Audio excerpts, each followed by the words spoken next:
kita semua tahu ya, rumah sakit itu tempat untuk sembuh. Tapi, gimana kalau saya bilang, di tempat yang sama, justru ada bahaya yang nggak kelihatan, yang ngumpet di piring makanan pasien? Kedengarannya mungkin agak lebay ya. Tapi pertanyaan ini tuh inti dari semua sistem yang super rumit dan seringnya nggak kita sadari yang bekerja di balik layar setiap rumah sakit. Nah, ini dia paradoksnya. Makanan itu kan ibarat obat. Tapi buat pasien yang imunnya lagi lemah, makanan yang sama bisa jadi pembawa masalah. Jadi ini bukan cuma soal kalori atau vitamin, tapi soal keamanan di level mikroskopis. Oke, jadi musuh yang kita hadapi ini punya nama resmi penyakit bawaan makanan. Ini istilah untuk segala penyakit yang sumbernya dari makanan yang udah tercemar, entah itu karena bakteri, virus, atau zat kimia. Untungnya, ada sistem yang memang dirancang khusus buat melawan ancaman ini. Namanya Pencegahan dan Pengendalian Infeksi, atau biasa disingkat PPI. Anggap aja ini kayak jaring pengaman super canggih yang nggak kelihatan, yang mastiin makanan kita aman. Dan ini tuh bukan sekedar saran atau himbauan loh. Coba lihat dokumen ini. Ini bukti kalau aturannya benar-benar mengikat secara hukum. Ada standar super ketat yang harus dipatuhi semua rumah sakit, dan ini datangnya langsung dari pemerintah. Yang bikin sistem ini keren adalah lapisannya. Jadi pertahanannya itu berlapis-lapis. Bukan cuma satu peraturan, tapi semacam jaring yang saling nyambung. Ada standar dari pemerintah, ada peraturan menteri, bahkan ada panduan dari Organisasi Kesehatan Dunia alias WHO. Ujung-ujungnya cuma satu, menekan resiko sekecil mungkin. Terus gimana cara kerja sistem yang kelihatannya rumit ini? Tenang, semua itu bisa kita pecah jadi 4 pilar utama. Yuk kita bedah satu persatu. Pilar pertama, regulasi. Ini pondasinya. Semuanya harus tertulis, harus jelas. Mulai dari panduan gizi untuk tiap jenis pasien, SOP yang detail banget buat setiap langkah, sampai program manajemen risiko buat jaga-jaga kalau ada apa-apa.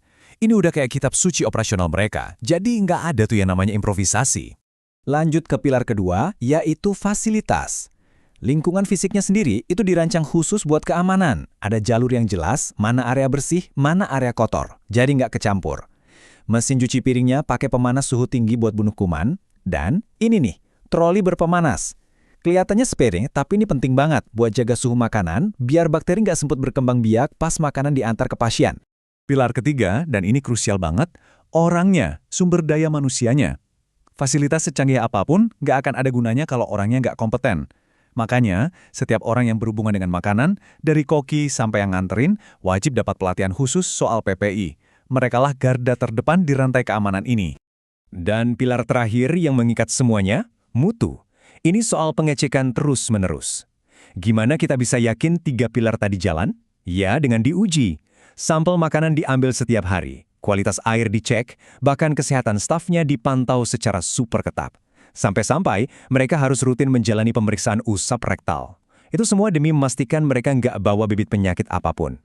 Oke, sekarang kita udah paham nih sistem pertahanannya kayak gimana. Yuk, kita kenalan lebih dekat sama musuh yang sebenarnya, yaitu mikroba-mikroba yang mau dilawan sama sistem ini. Ini dia beberapa biang keladi utamanya. Ada Salmonella, seringnya ada di unggas atau telur kalau masaknya nggak benar. Terus ada Staphylococcus, ini bisa nular dari tangan petugas kalau nggak bersih. Sama Clostridium perfringens, yang bisa muncul karena kontaminasi silang, misalnya pisau bekas daging mentah dipakai buat motong sayuran. Nah, semua protokol di 4 pilar tadi itu dirancang spesifik untuk menghadang agen-agen kayak gini. Jadi, setelah kita lihat semua pilar pertahanan dan musuh-musuh yang dihadapi, kita jadi sadar kalau kata gizi di rumah sakit itu maknanya jauh lebih dalam dari sekedar makanan sehat.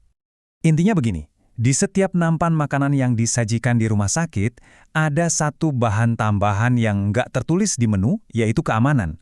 Dan keamanan ini adalah hasil dari sistem yang super teliti, teratur, dan selalu diawasi demi melindungi pasien yang kondisinya paling rentan. Nah, ini jadi bahan renungan buat kita semua. Setelah lihat betapa ekstrimnya upaya yang dilakukan rumah sakit, jadi kepikiran kan, dari semua aturan tadi, misahin talenan, kontrol suhu, cuci tangan, kira-kira langkah paling penting mana ya yang paling sering kita lupakan waktu di dapur kita sendiri? Coba deh kita pikirin bareng-bareng.